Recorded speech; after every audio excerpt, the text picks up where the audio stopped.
بسم اللہ الرحمن الرحیم۔ آج عاشورہ کا دن ہے اور عاشورہ اپنی ایک تاریخ رکھتا ہے۔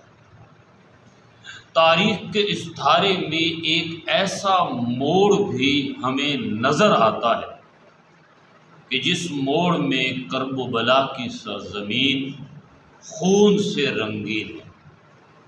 یہ خون کسی عام انسان کا خون نہیں ہے، یہ خون کسی عام مسلمان کا خون نہیں ہے، یہ خون بے مقصد خون نہیں ہے، یہ خون سیدنا علی کے لال، فاطمۃ الزہرا کے جگر گوشہ، محمد عربی صلی اللہ علیہ وسلم کا نواسہ، نوجوانوں کا سردار حسین ابن علی کا خون ہے۔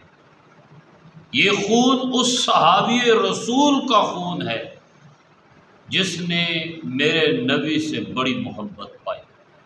یہ خون اہل بیت کے اس تارے کا خون ہے جو میرے نبی کے گھر میں چمکتا تھا۔ یہ خون حسین ابن علی کا۔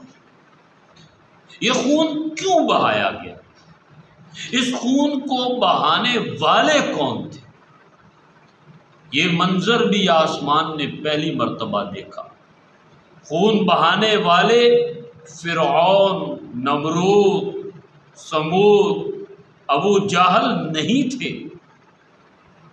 خون بہانے والے وہ تھے جو میرے نبی کا کلمہ پڑھتے تھے، نواسہ رسول کے نانا کو مانتے تھے۔ جی ہاں، انہیں یزید کہتے ہیں، انہیں کوفی کہتے ہیں۔ انہوں نے حسین ابن علی کو شہید کیا، اور کیوں شہید کیا؟ صرف ایک وجہ تھی۔ یزید کہتا تھا حسین میرے ہاتھ پہ بیعت کرے، اور حسین کہتے تھے میں یزید کے ہاتھ پہ بیعت نہیں کروں۔ وجہ کیا تھی؟ وجہ یہ تھی کہ یزید وہ بادشاہ تھا جو کہتا تھا زمین کا حاکم میں ہوں تو حکم میرا چلے گا، زمین کا بادشاہ میں ہوں تو قانون میرا چلے گا، زمین میں حکمرانی اگر میں کر رہا ہوں تو نظام میری مرضی کا ہوگا۔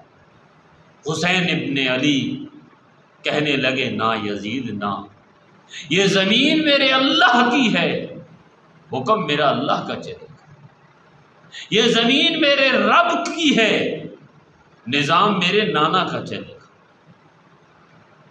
یہ وہ جنگ تھی، یہ وہ لڑائی تھی جس نے انہیں آمنے سامنے کھڑا کر دیا اور یہ بتا دیا کہ چاہے کوئی کلمہ پڑھنے والا بھی خدا کے نظام، قانون اور حکم کی مخالفت کرے گا تو وہ اللہ کا باغی ہے، وہ طاغوت ہے، وہ رب کا دشمن ہے، اور اس کا مقابلہ کرنا حسین ابن علی کے نانا کی سیرت۔